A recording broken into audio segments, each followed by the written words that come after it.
Good morning, America. Good afternoon, Europe. My name's Rick Norgate. I am the Managing Director for Predator here in the UK. And I want to welcome you to today's webinar, which is going to be hosted by Predator's CTO, Steve Miller. Today, Steve's going to talk to you about and help you understand if you're getting the most from your IBM Spectrum Protect investment. IBM have made huge strides over the last few years with their data protection products, and there's some amazing innovations in there that can help you with security, data mobility, and ensuring that your backup and recovery is fit for the future. Steve's going to dive into some of that today and give you some really practical advice to make sure that your systems are set up to protect you both today and going forwards. We'll have time for questions at the end. You'll see in the top right corner of your screen there in the big marker technology, the ability to post questions. The questions will come through to our administrators, we'll collate those, and then we'll answer as many as we can at the end. If you want to talk to Steve, myself, or anyone else at the end of this session, you absolutely can. We'll put our contact details up at the end. Feel free to reach out. Always happy to talk to our customers and other users of IBM Spectrum Protect. So without further ado, I'm going to pass over to Steve. Steve, the floor is yours. Thanks for the introduction, Rick. I'd just like to quickly say thank you to everybody who signed up for this session. I know that your time is valuable, and I hope that you're going to get something useful out of this quick session. I'm the CTO of Predator, where we've spent 15 years looking to deliver best of breed backup solutions to our customers globally, working closely with our partners at IBM. As the pace of change has sped up in the technology market, so has the functionality of the backup products that we use. So I wanted to quickly spend maybe 10 or 15 minutes today to highlight a few features of the more recent versions of Spectrum Protect that we're finding invaluable and that I hope you will find useful too. Now, the first area, I've got 3 areas I want to focus on, and the first of these is security. 10 years ago, forward-thinking organizations would absolutely be thinking about the security of their backup system, but they would mostly satisfy that question by using hardware-based tape encryption and making sure that the van that took the tapes off-site did so in a secure manner. Now, more and more backup solutions are storing their data using disk, and by removing that notion of the physical air gap, this automatically makes the security of that data more critical. As ransomware attacks are increasing year on year, experts suggesting they're up by 40% to 200 million cases in the most recent quarter of this year, it becomes ever more important that your backup solution offers assistance to keep your data secure and away from unauthorized eyes. So what can Spectrum Protect do about this? Well, over the last few releases, IBM have introduced some security enhancements which come at this problem from a few different angles. You won't be surprised to know that the first one of these is encryption. Now, as I said earlier, this has historically been done on the hardware level with tape encryption, but Spectrum Protect container pools, which is where most people now protect their data, can now be encrypted at rest using 256-bit advanced encryption standard algorithms and secured by a key held within the Spectrum Protect database, with the backups of that Spectrum Protect database also being password protected. This combination should make it pretty unlikely that anybody is going to get hold of sensitive data by sniffing around your backup system. But the next question is that data secure when it's getting to the system?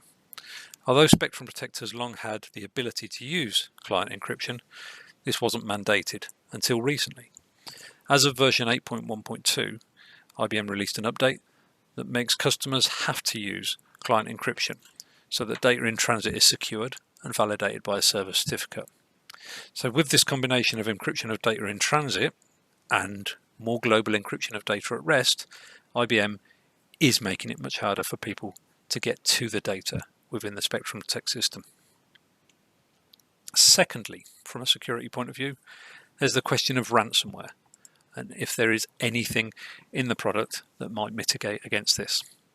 Now, the first thing to say is that there's nothing in the backup application itself that will stop a ransomware attack from happening.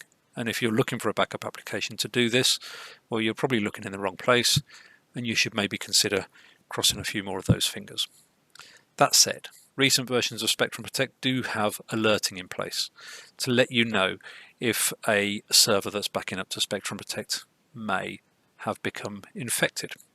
So if Spectrum Protect sees that the workload for a server has suddenly increased, or that the deduplication ratio drops drastically, both of these could be signs that that server may have been compromised, and Spectrum Protect will alert you to this. There's no guarantees around this. You may end up with false flag alerts, and I don't think you should be reliant on your backup system to flag this anyway, but I do think it's a useful safety net to have. Finally, in the past 6 months, IBM has incorporated a command authorization process that can mitigate against destructive action happening inside your Spectrum Protect environment. By requiring an administrator to authorize certain operational commands, this means that if an administrator does enter a command to delete data, either accidentally or deliberately, there's an element of oversight and authorization in there. I think this is an important part of the security jigsaw. It's something that we're already using internally at Predator, and I'd recommend that it is used by all organizations that are using Spectrum Protect. Okay, so that's security. The second area that I want to consider is mobility. So as I've already mentioned, the van, mobility used to be limited to the speed of that van that was shifting your backup tapes.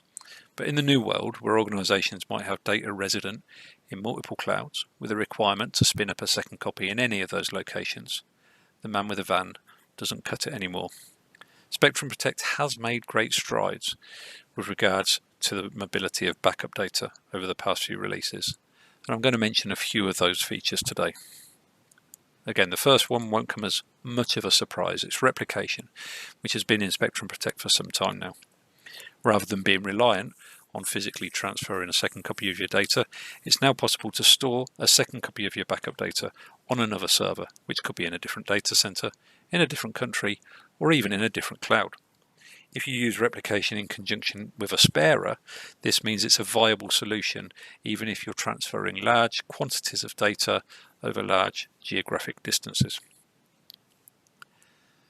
Another way in which Spectrum Protect is tackling data mobility is by allowing wider use of S3 storage pools.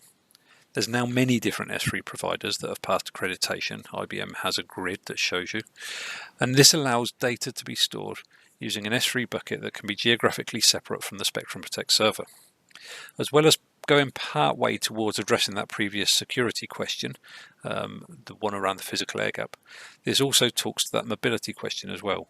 If you're going to be looking for quick access to your data in a public cloud, then it's going to be easier for you to get to that data if the backup server is already storing it there.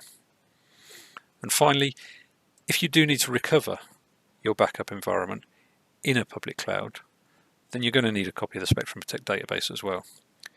This was always the most critical component of the environment, and this year IBM has added the option to take the backups of that database to S3 as well.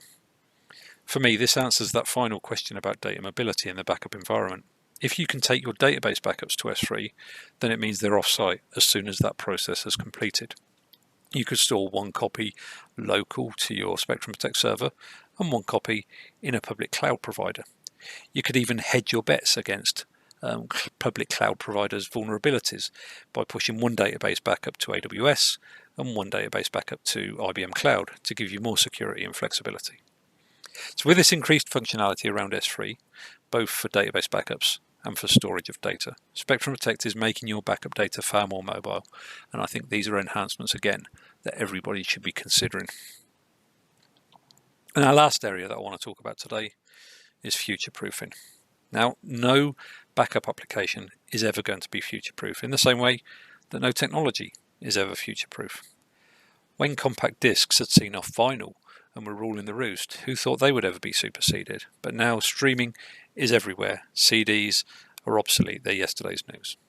As markets and technologies continue to diversify, there's going to be a plurality of backup applications that serve more and smaller niches.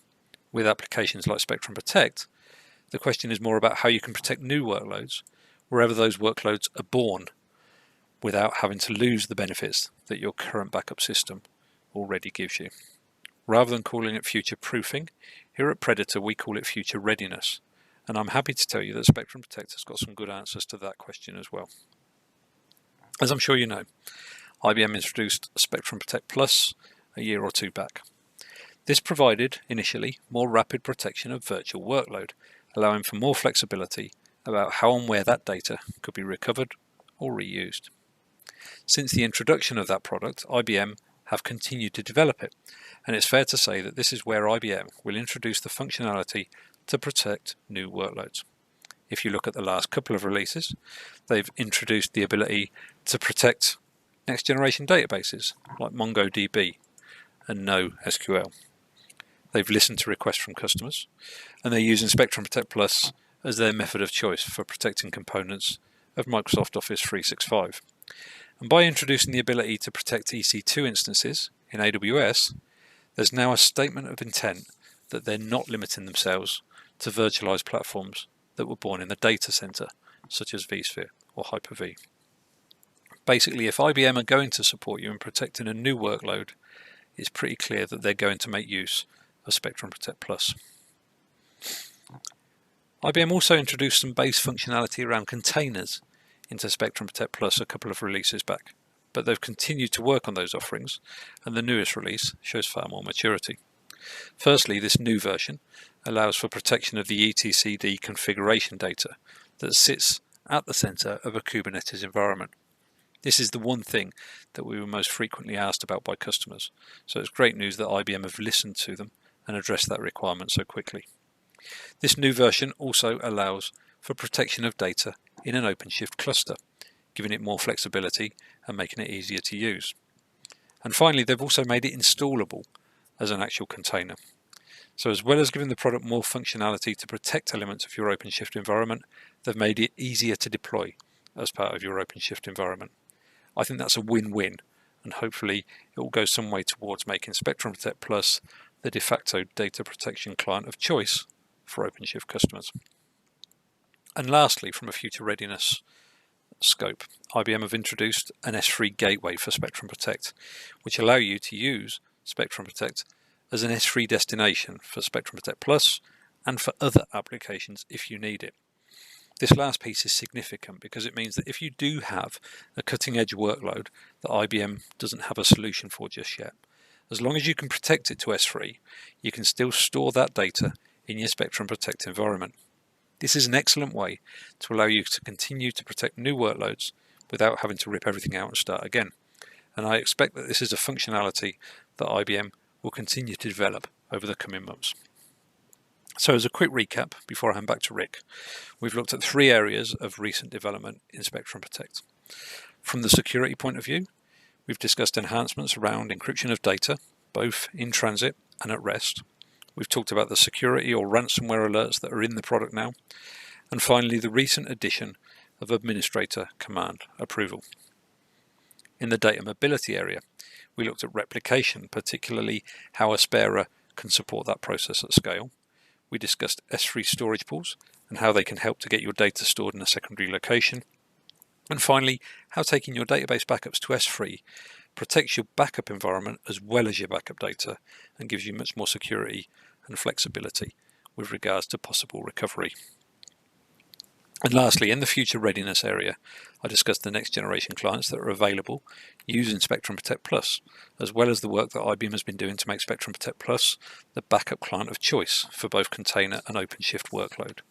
We also talked about the possibilities that are offered by using the S3 gateway to Spectrum Protect, and that this can help you to use Spectrum Protect to store your backup data, even if there isn't an IBM client to support it.